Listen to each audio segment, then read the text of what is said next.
Welcome to another edition of Gopher Football Weekly with PJ Fleck, Mike Grimm, and Justin Gaard with you. It's our pleasure to be along with you to talk some Minnesota Golden Gopher football and a great weekend, certainly in Champaign, where the Gophers win 41-14 over the Illinois Fighting Illini. Gaardsy, good to see you.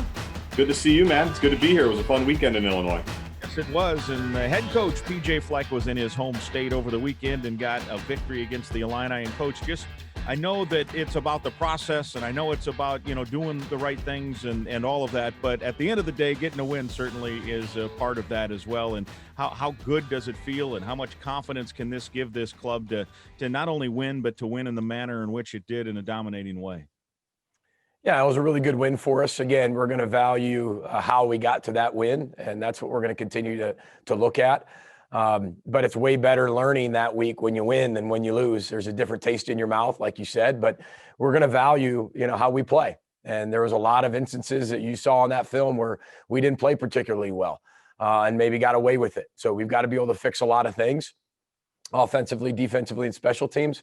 However, there was a lot of really positives too that we were able to take, especially on the offensive, defensive sides. And the kickoff team. I think I was just talking a little bit about that. There were so many positives that we did have.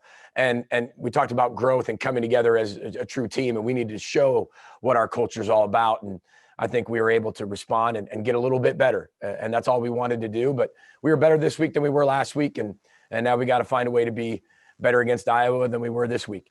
You said to me after the game that you didn't stop taking notes basically the entire game. Coaches always like to take things as they go. Can you give us a sense, or you don't need to give the whole list because it sounds like it was pretty lengthy, but some of the things that you knew that you wanted to work on and improve on when you got back to Minneapolis? Yeah, I made sure that I wrote down, one of the things I wrote down was, let's not mistake really good offense for maybe a bad defense, or really bad defense for a really good offense, no matter what it is, right? Let's take it for what it is. Did we execute the assignment? Did we execute what we were doing? Did we execute it our way and up to our standard? And that's when you say it doesn't matter who you play. You've got to have a standard against yourself of exactly what that's going to look like. And I never want our guys to have a false sense of security ever, whether year one, whether now, and we have to evaluate how we play. So all the notes are based on game-changing plays, something I saw, whether it was somebody that we didn't cover, or whether it was a drill we're going to have to do this week coming up in practice, whether we're going to have to work on this week. I take so many notes, guys, I don't know where to start, but that's so you can remember what you're thinking about during the game than just when you watch film and the X's and O part. There's certain feelings you have as a head coach that at that moment, if you don't write it down, you're probably going to forget it, because there's so many things that happen throughout the game. And that's why I write it down. And most of it has to do with what we're going to have to do the next week to improve on that. And that can't be ignored. You mentioned the process, whether you win or lose, you have to keep that going. As in your career over the course of time, that has served you well, but have you also noticed at times, and you mentioned it's better to learn while you win than learn while you lose, but if you get a win after, maybe a couple of rough weeks, is that how better? I mean, I know you try to block that part out, but it seems to me human nature would be, coming off of a win, your team might be more receptive to the message, more energetic at practice, or is that kind of the process that you're hoping no matter what the outcome is, the response is the same? Well, you want the response to be consistent, period. No matter what the result looks like, you want to be able to have an elite response, whether you're winning, whether you're losing. That's what Row the Boat's all about. It doesn't matter if you're going through storms or whether you're going through calm seas. I mean, it doesn't matter. Your oar stays in the water. That's what you want. In college football, especially in 2020, you're constantly fighting human nature. And you mentioned human nature. With young people, 18 to 22, you're constantly fighting that. I thought we played harder in that game, and we didn't know whether we were going to win or lose. But the how was there, right? And that was a direct byproduct of the win, right? The how and how hard we played, and we were better. And that's a whole weekend's theme, was just grow. Just grow. Just find a way to get better, embrace our past to create our future. I thought we swarmed to the ball better on both sides. We pushed piles more than we have this entire year. We swarmed to the ball on defense. We tackled a little bit better. Again, I think I counted 15 freshmen played this week, whether special teams or defense or offense. And again, like I said before, there's going to be decisions, roster management this year, that you're going to have to make decisions based on not only now, but you're going to be forced into decisions that help you in the future. And you got to be okay with that. And that's what we're working on right now. Just everybody getting better.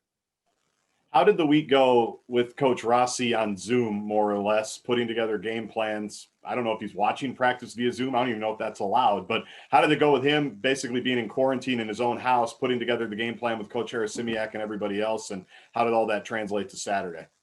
Yeah, I don't think people understand how difficult that is to run a defense through Zoom during the week. He's not allowed to have any contact during the game whatsoever with anybody on the coaching staff or anybody within the department. Okay, so Coach Rossi had to watch it on TV just like a fan would watch it on TV, which had to be had probably be the strangest feeling for him to do that. But leading up to that was Zoom meetings, with meeting with the staff, with coming up with the game plan with Coach Harris-Simiak, all done through Zoom.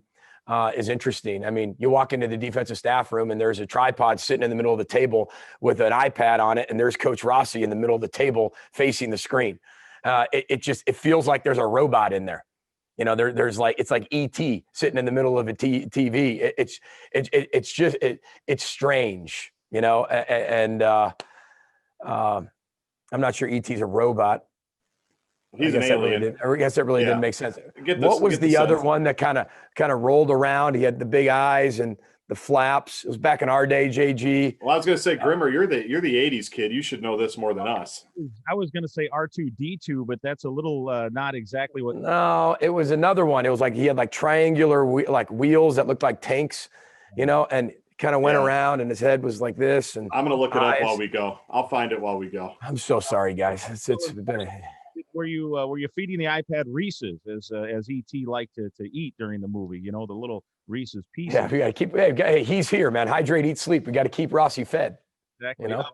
But think about how interesting that is. Like, he's at home, quarantined, away from his family, in a room, basically 24/7. So his family doesn't get it, and he's game planning. I mean, for 16, 18 hours a day. It's got to be the strangest feeling. And but these are the challenges that 2020 represent. Well, and now I'm sure you've been in touch with him since. So a two-part question. How hard did he tell you that was? I mean, I can't imagine. That's your livelihood. Those are your kids out there playing, to have to not be able to be with the team on the trip and then just sit alone and watch the game. Luckily, his team played well. One, that's the first question. Two, what is his status now in terms of isolation, and when might he be able to rejoin the team in person? Well, first of all, I thought Coach Harris-Simiak did a great job of calling the game, and called it like Joe would have called it. And they're so connected, and that's why I picked him to be able to call the game, because they know each other so well inside and out, and they built this whole thing together. So I thought it was a really smooth transition. He gave him a lot of credit. Coach Harris-Simiak did a great job with Coach Rossi. We'll find out when we get him back. We're going to follow all the policies and procedures by the medical teams and medical staff, and the CDC guidelines, and all the state health department guidelines that we have here in Minnesota. So we'll find out when we get him back. Not sure yet. Great effort for your defensive line. Boye had a couple of sacks. Carter had a couple of sacks as well, or one sack, I should say. You're able to get pressure with that front four. What did you see from that group? Well, early we wanted to be able to create some pressure with some singles and some blitzes, and be able to get the quarterback off of his launch point, kind of have the pocket come shrink down on him. So we had a lack of escape lanes, because he can really run, and that's what they really wanted to do, was to get him out and run. And I thought getting to him early helped. And then once we were up, we were getting back in some coverages, and we could really keep everything in front of us. And our D-line did a good job of getting some pressure. Now we got to get a lot better. We have to get a lot better. And our team knows that. Our team came in ready to learn, had their leather vests on, we call them, and ready to be critiqued and coached. And I'm really proud of them for doing that. But we got to get a lot better. But it was nice to see them have a little bit of success, which, Grimm talked about is, you can have faith and belief, especially when these guys are so inexperienced, that faith and belief that you're going to do it, but you got to go out there and do it. There's a difference between knowing and doing, and they finally did it. So hopefully that gives them a little bit more confidence as they keep moving forward, and not only now, but into the future. You mentioned last week with us that, that more people would play, that you were going to play a lot of guys, and so, for whatever reason or another, one just to give them a chance, two maybe injury. But I'm thinking just off the top of my head, Philip Howard played some. Rashad Cheney, I thought, had an impact in the middle without a doubt. Gordon at linebacker, Willis a little bit at linebacker. I'm trying to think if there were others, but you did mix a few new faces or guys that we maybe hadn't seen as much in the first few weeks. What was your assessment of that entire group, but especially those guys that were getting maybe their first bite of the apple? Well, 2020 has a pandemic, and there's a lot of things that are affecting it, and it's going to continue to affect us. And so it's all hands on deck, whether it's an injury, whether it's a COVID-19, whether it was from opt-outs. Like, we haven't done anything different. I haven't said anything different from the beginning of the year, guys. I said from day one, this is going to be an inexperienced defense.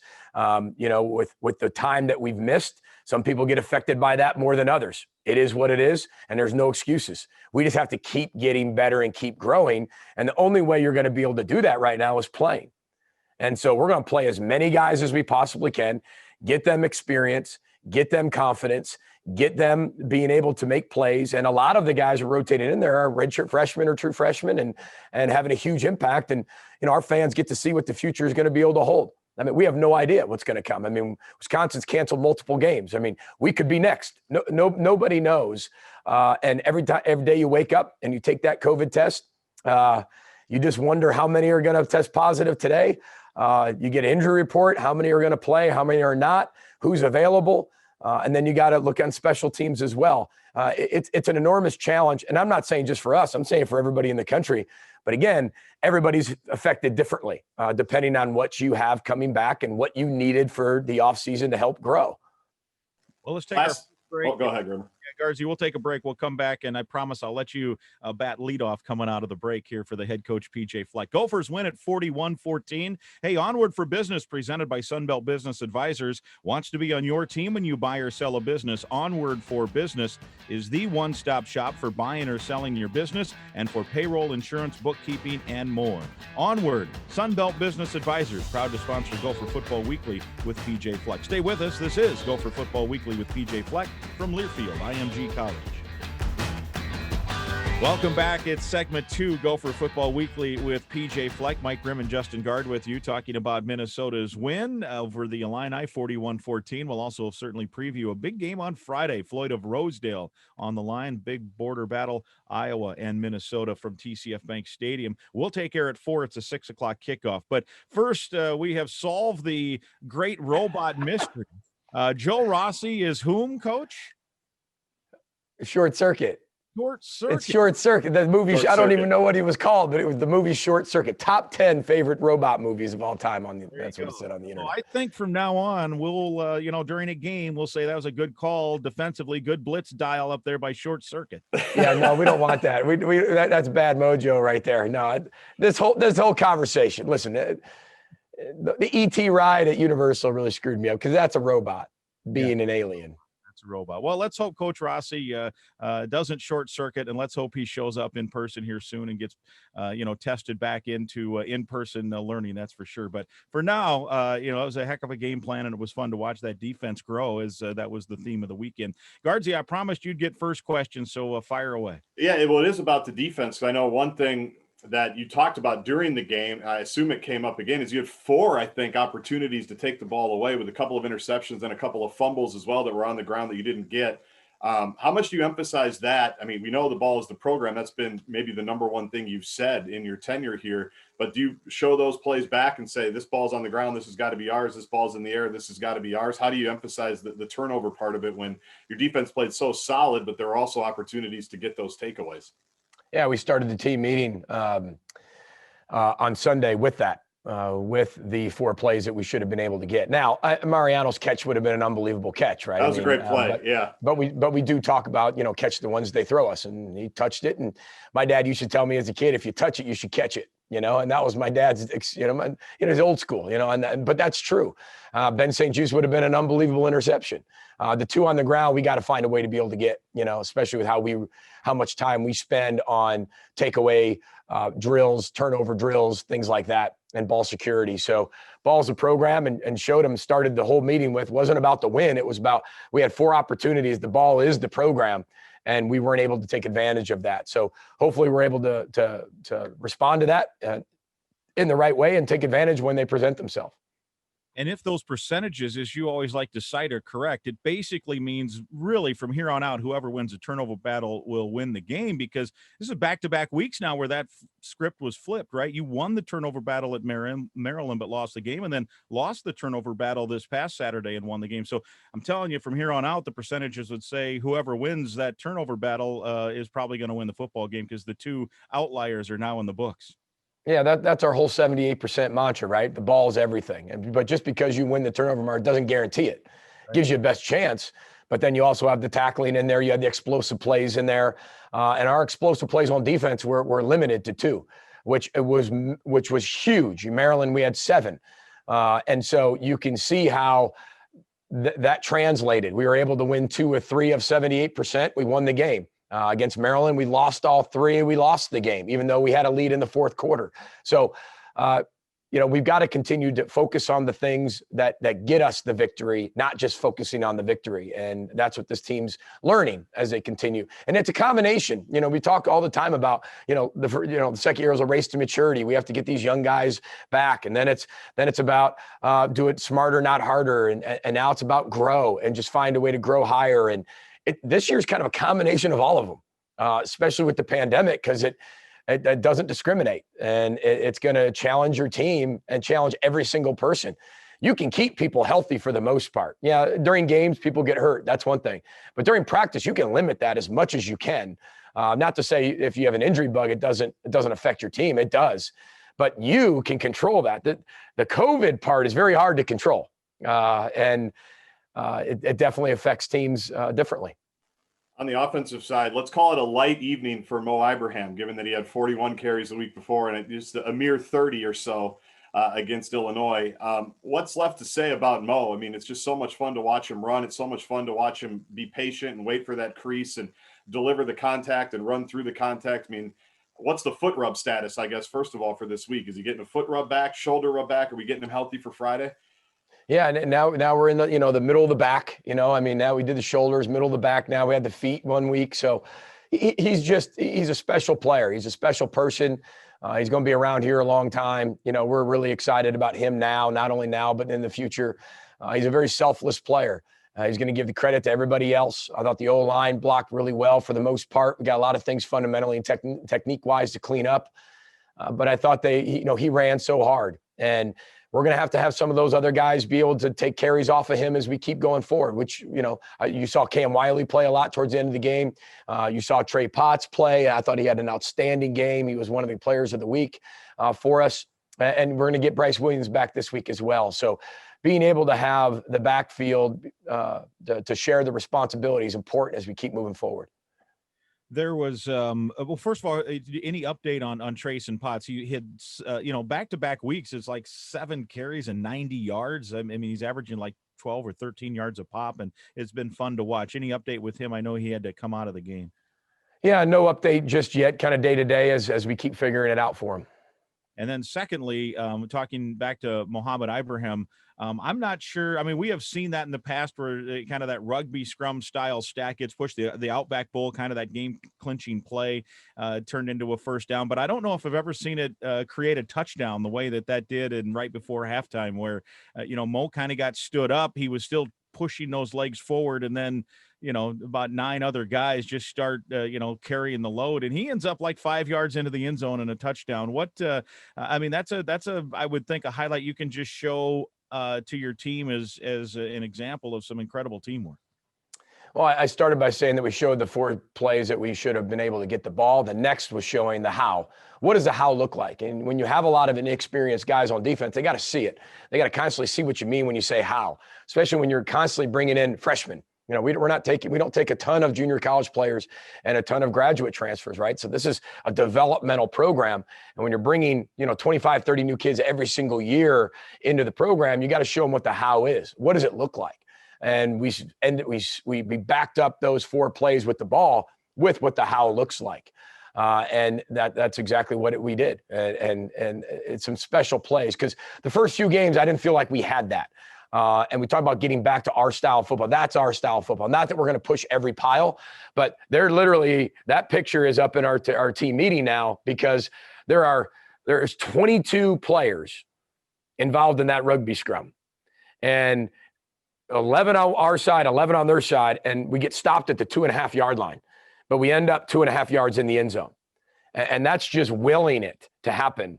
That's just passion and purpose and refusing to lose. And that's what the how's all about, that crack on the shoulder, that the ability to overcome.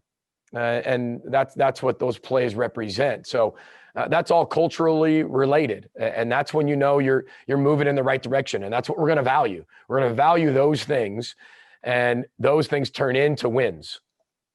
8 or 9 catches for Rashad in the first half. Obviously a wonderful touchdown as well in that corner on the other side, kind of over by your locker room.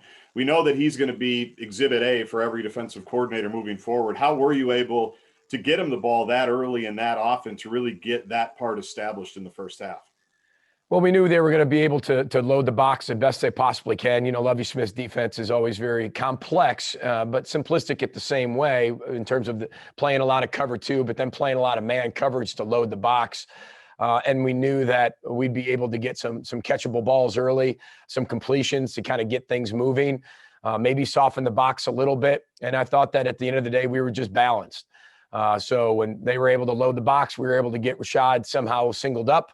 And moved him around to a lot of different positions, inside, outside. And that's a credit to Rashad and the rest of the wide receivers and Matt Simon, of guys being able to play multiple positions within the system, not being just an X or just an F or just a Z. They have to learn the whole scheme because to be a really good offense, you got to be able to move people around and be able to free up mismatches and be able to take people out of the box. So that's what we were able to do. We were able to soften the box a little bit, get them on, get them to be able to focus on Rashad. We did get some other guys catching the ball too. You know, Clay Gary had a really nice catch. You know, our tight end, Bryce Witham had a really nice catch, not for a lot, but had a nice catch in a crucial down. And Chris Ottman-Bell had some opportunities. So we were able to spread it out. Seth got a ball here or there. So we were able to spread it out a little bit more. Mo was good out of the backfield. There was a huge play between him and Tanner that really helped us on a 3rd down play. So we're able to spread the ball a little bit more, but we're best when we're balanced. What stood out about Rashad's touchdown, about the throw, about the route, about just dragging the foot to make sure he was in? I know that's all the stuff that stood out to me as a former wide receiver yourself. How do you view that one? Well, one, it's the patience to be able to run an elite route to create space and separation, right? Wide receiver play is all about being able to create separation, period, right? And he was patient enough to do that. Patient but urgent. Everybody, a lot of times people just want to do everything fast at wide receiver. Everything's got to be done technically well and at an urgent pace. And that's exactly what he did. And he set it up, created a ton of space. Tanner gave him enough air to go run and go underneath it, so he didn't have to slow down. And as you see, when he created that first break point to be able to separate from the defender, the release, what we call it, there was a lot of space. And as he kept running, it was more space. And that's the sign of a really good receiver who understands spatial awareness, understands route running, understands where the ball needs to be, and understands where he needs to be able to get to for a completion. All right, let's take another break. We also should mention that Muhammad Ibrahim, back to him for a moment, Big Ten Player of the Week this week with his big 224-yard effort. His first career weekly honor from a Player of the Week standpoint. He won a couple of times Freshman of the Week honors 2 years ago. So, when your players are starting to show up in the weekly awards, that things are starting to go pretty well for this team. So we did want to get that in there for this week. Right now, though, let's take another break. We want to remind you, Gopher Football Weekly with PJ Fleck is sponsored by Blue Cross and Blue Shield of Minnesota, the #1 health plan for Medicare in the state. Stay with us. It's Gopher Football Weekly with PJ Fleck from Learfield, IMG College. Welcome back. Segment 3, Gopher Football Weekly with PJ Fleck. Grimm and Gaard with you, along with the head coach PJ Fleck. Gophers 1-2 now on the season. Big win, 41-14 over the Fighting Illini, hosting Iowa for Friday night football. And a couple of more quick follow-ups on the Illinois game. A week ago, we asked you about Axel Rushmeyer and Of course, he was removed from the Maryland game with an injury, and you said, hey, at this point, we think he's going to give it a go. Well, not only did he give it a go, but he was a key part in opening up a lot of those running lanes, including one of those touchdowns for Mo Ibrahim. And what does that say about a guy who, just wants to fight through it and play for his teammates and tough it out and help his team win? Well, I think first it just shows how committed he is to his teammates. To be able to play through what he's playing through shows a lot of courage. I think there's a difference between being hurt, and then being injured, and he's fighting through being hurt right now. And you give him a lot of credit with that. Mike Sipniak and our trainers do a great job of letting guys know what, hey, you're in or you're out. And basically it's pain tolerated, but he's doing a really good job. And one thing I'll say is that the whole offensive line is getting better. I mean, think about what we've lost on the offensive line just this year. And also the youth we have in it. I mean, this is going to be a lot of fun in the future as well as now, just with the offensive line development. I mean, this is something we've been working on for now 3.5 years. And, even next year, what you're looking at with the offensive line. So creating a lot of depth, creating a lot of size, recruiting has been really good to us. And then also Brian Callahan, who I think is just tremendous at developing offensive linemen. And we haven't had an offensive lineman drafted in a very long time, but that's about to change over the next few years as we keep going into the future with this program. But really proud of Axel, really proud of all of them. But they've got a long way to go. And Brian Callahan would be the first one to tell you there was a lot of mistakes made, and we can be way cleaner. We can even be tougher, and we can continue to be able to find a way to be able to run the ball for even more yards as we keep going forward. You have new kickers. You don't necessarily have youthful kickers. You have a 26-year-old punter. I have a couple of questions about Mark Crawford. I envision him in your facility, like reading the New York Times or Wall Street Journal, like getting stock tips and learning about things. He's 26 years old. That to me is just fascinating. What's it like to have somebody of that age just in the facility and in the building? Well, I think it's wonderful for the young and inexperienced guys. I mean, he's inexperienced too. He's just 26 years old, right? But he's got a completely different mindset than most people. Most of the freshmen you bring in are 17, 18 years old. And he's almost, 8 to 10 years older than these guys. He has a lot of wisdom. He's a very cerebral type person. He's incredibly intelligent, smart. He's got a lot of life experience already, and he's able to share that with our team. Nothing's bigger. Nothing's too big for him. The moment's not too big for him. He wants to help his teammates. He's an unbelievable teammate. There's not a person on this team that doesn't like him. He's infectious just with his knowledge, his smile, and his energy. We're really lucky to have him here. What's your theory, or maybe it's proven now, about Australia and kickers? There's been so many that have come over. It seems like in the last 5 or 6 years. What's the secret down under when it comes to kicking? Well, I thought Coach Wenger just wanted a free trip to Australia in recruiting at some point to be able to go look at these Australian kickers. You always wonder, you got to get that one passed through the budget system, when people that shows up in recruiting, a trip out to Australia. Well, you better find a good player if you're going to go there, right? You can't go back there and then bring back a bad kicker. That's not going to work. That's not going to work. Now, we got 2 pretty good ones from Australia right now. One's playing, one's not. But the country of Australia has been good to us so far. But he's got a different thought process than most people. And being able to find kickers is a little bit easier now based on, the expansion of recruiting services and data and this movement of going towards Australian style kickers with how they can be able to do things. It's not a fad because they're really talented and really good, but I think a lot of people have moved towards that Aussie Australian type kicker because of how hard the ball is to catch and the type of knuckleballs and the placement and where you can put the ball. And the rollout kicks, and you don't see as many punt returns being returned for touchdowns these days because of the legs, the driving of the ball, the height of the ball, the placement of the ball. And I think that has a lot to do with not only just normal kicking or punting, but also this Aussie movement too of being able. I mean, they can do so many things with the football. I mean, when Mark Crawford throws a football, like you throw him a ball, we throw like that. He takes it and goes like this. And so it's just unique and different. And that's how he does it. He doesn't throw the ball overhand. It's not like he's doing that to show that he can do that. It's just how he tosses a ball. If you're 40 yards away from him, just rugby tosses it to you. And it's like, I've never seen a ball move or spin like that with an underhand toss that far, that naturally. So it's definitely unique. And I'm not sure if this is the same kind of style, but in general terms, the Australian stuff, we saw a little of it with Blake Hayes, the Illini punter, who was punter of the year last year. And frankly, I didn't think he had a great game compared to what he has had before when we saw him in person Saturday. But man, watching him in warmups, the way that they can just put a ball right where they want it, they can spiral it, they can end over end, like you said, knuckleball it, kick it directionally away from somebody, kick it high and just let it hang. I mean, they're magicians with the football. And I know that's probably what you're hoping that Mark Crawford brings to the field. Well, yeah, I remember when we're back there when we first had him punting. This was back a few months ago. And kind of looked back at me and said, "Hey, mate, where you want it?" And I was like, all right, 42 yards, 2 yards outside the numbers. I want it right over there. All right, Mike. Takes it, rolls out, punts it. I mean, it lands exactly where it was. And I was like, beginner's luck.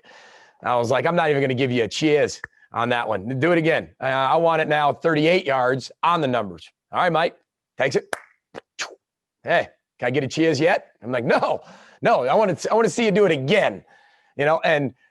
But that's how they work. And I've never seen, and that's true. I'm not saying Mark's going to not have any bad punts in his career, but the way that they can place the ball and the feel they have for the football, it's unreal. I mean, it's so unique to watch him punt. And the perspective he has and why he punted it 1 yard off of where he said we were supposed to put it. But one thing he's learning the game of football, right? And why that's so important and why the hang time in certain situations. And situational football, backed up's different than sky punt. Normal punt's different than sky punt. What are the differences in all that? And he's learning, and I think he's doing a really good job so far. With the Dragan Kesic 4 touchbacks, I believe, it eliminates some anxiety when it comes to kickoffs, right? When you have a kicker, all right, he's going to kick it to the goal line or it's going to go over the guy's head. It felt to me, at least, Coach, from row 1 or row 2, a lot less anxious when it came to the kickoff return game. How did it feel for you? You're telling me. Guys, I've never had that in my entire life or career. And 2020 showing all of us things that we've never seen before, unfortunately. And never had games where you didn't have your kicker, you didn't have your punter, you didn't have your kickoff guy, and everybody's sitting there saying, well, yeah, but didn't you recruit other ones? Yeah, they all lived together. They were all out. It wasn't like we didn't play number 3 because we didn't have a number 3 available, right? I've never seen that before. And when Crawford was infectious, you meant it. Oh, yeah, exactly. But, at least, and even, they never kicked. It was a little bit better because they still hadn't kicked in a game yet. They still haven't punted or kicked in a game. So you're thankful they're back, but you still haven't seen them do it live. So there was still a little bit of anxiety. But I thought, Dragan really did a great job of, and he can continue to be better. Here's a freshman, and they're both freshmen. They're going to be really good for a long time. And I'm just thankful they're both back. And Brock Walker did a really good job in the role that he was given, and especially with the amount of limitations he had upon him. A lot of people don't even know that. Based on his surgery, he had a lot of limitations of what we could and could not do with the one kicker we had. And think about that, right? So, you can only kick so far, you can only do this, and you can only do that. And people are like, why are you doing that? Why are they doing this? And there's reasons for all that. So that's what 2020's brought us, and it's going to make us better in the long run. All right, let's take another break. We'll have our final segment. Stick with us. We have Gopher Football on Friday, Minnesota and Iowa, 6 o'clock, the kickoff from TCF Bank Stadium. We take air at 4 here on the Gopher Radio Network. This is Gopher Football Weekly with PJ Fleck from Learfield, IMG College. Welcome back. It's our final segment, Gopher Football Weekly with PJ Fleck. Mike Grimm and Justin Gaard with you, along with the head coach PJ Fleck. If you missed any portion of today's show, you can always catch it on demand via our Golden Gopher podcast. Download and subscribe wherever you get podcast. Coach, I want to start this last segment with just an off-topic question. I think it was week 1 or 2 of the Gopher podcast that we did, the Gopher Football Weekly with PJ Fleck. You were in your office, and you were showing us some pictures on the wall. And if memory serves me correct, you had a framed letter from Alex Trebek. And I want to ask you about that because, of course, we lost the famed Jeopardy host. He passed away over the weekend at age 80. And refresh our memory of how you got that, why you have that hanging on your wall, and how it all came about. Well, this program is all about serving and giving and spreading hope to other people, no matter what, whether you win or lose. And, it's bigger than football. Our program is. And so when we found out that Alex Trebek had cancer, I mean, our players signed an oar. We have a lot of Jeopardy fans on our football team. Norris Wilson, our director of player development, dreams and prays and hopes that he gets on Jeopardy one day. So just putting a little plug out there. Maybe one day he will. But, Alex didn't know what it was and opened it up and saw this huge oar and, wrote us a letter back. And it was a really nice handwritten, thoughtful letter of how him researching Row the Boat and him saying that he's going to row the boat and he's a big fan of the Gophers now. And so I have that framed on my wall and just to remind us that it's way bigger than just the wins and losses. It's way bigger than an 11-win season. It's a way bigger than everything. It's about serving and giving and create hope for other people. And it doesn't matter if you know them or not. We're going to be here for people that are fans of us, people who don't know us. Whatever you believe in, whoever you believe in, if you have faith, then you know that certain times when you need it, somehow, some way, out of nowhere, maybe from something that you didn't even expect, comes your way and gives you some type of hope and encouragement. So that's what our football team wants to be about.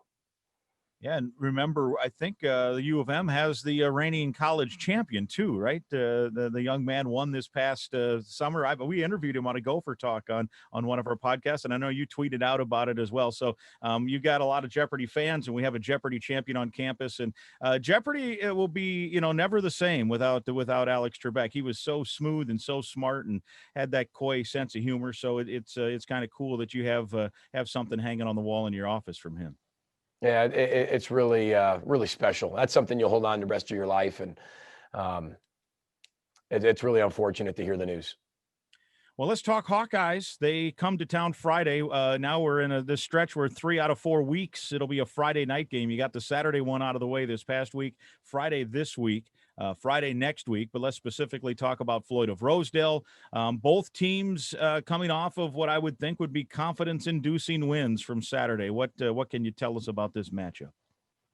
Well, it's a typical rivalry between Minnesota and Iowa. I mean, records get thrown out the window, and now you just go play for 60 minutes. And there's a historic rivalry behind this, Floyd of Rosedale, and it's the battle for the big bronze pig. And we haven't had it for a while. But again, you're going to have to earn it. Rivalries are all about earning it. Nothing's ever given, ever. And we have to find a way to be able to be better than we ever have.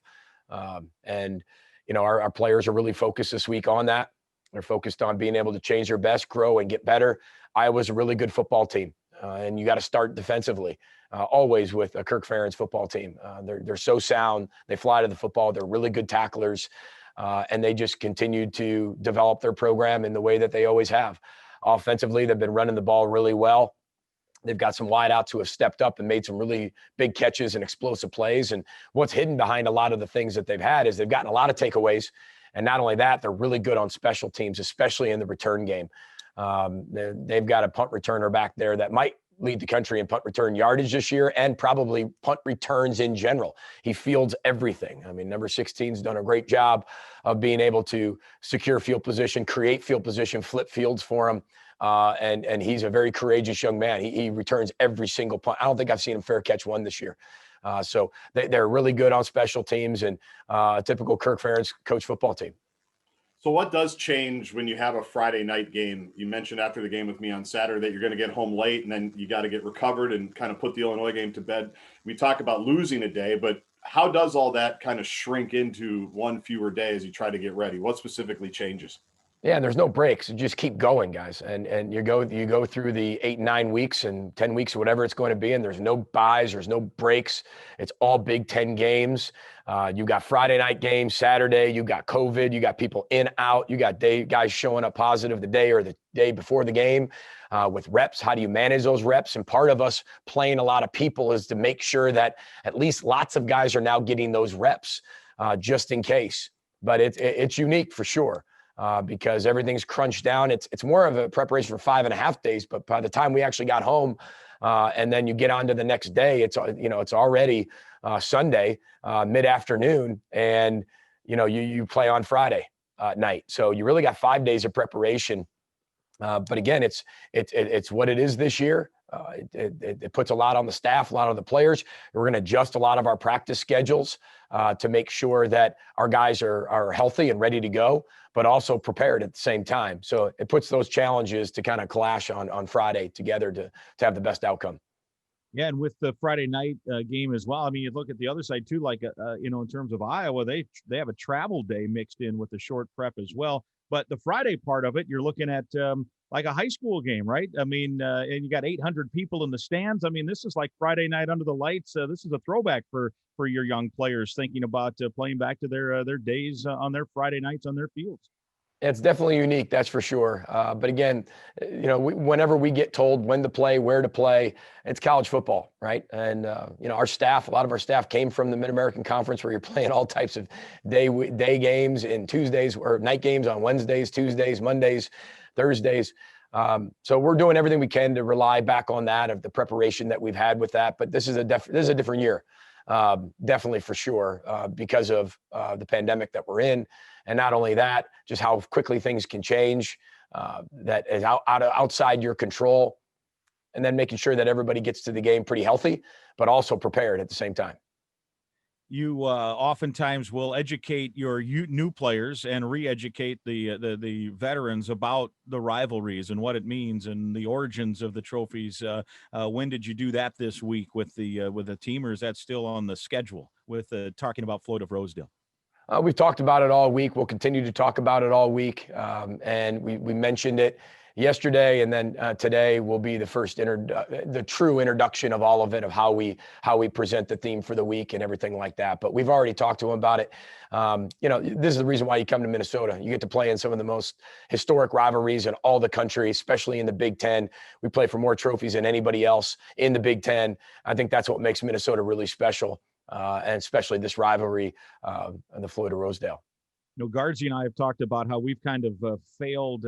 Failure is growth, and we've definitely grown during the pandemic in terms of our diets. So we have not done well. And our guy Daryl Thompson on Iowa Week he introduces Bacon Week. So he's forcing us, really twisting our arm. We have to eat bacon every week here this week. So we continue, Coach, to grow in terms of our diet. So failure of the diet is actually leading to definite growth here for us. Actual growth, yeah, plenty of growth. Make sure you guys get a few workouts in this week, would you? Have Coach Nick call me. I need a text. Walk last week from the home sideline where the press box was to get all the way around to where he had to be for his sideline reports. I was gassed. Yeah. Didn't stop halfway through, sit down, catch his breath, do a few calisthenics, and then continue the rest of that long march around the stadium. But he's getting there. We're all getting there. We're going to have bacon, and man, it'd be fun to see that pig in the trophy case at the facility come Saturday afternoon following that Friday night game. It sure would be, guys. All right, very good. Guardsy, good to see you. We'll talk to you Friday at the stadium. Thanks, Grimmer. See you, buddy. There it is. Gopher Football Weekly with PJ Fleck from Learfield. I am G. Collins.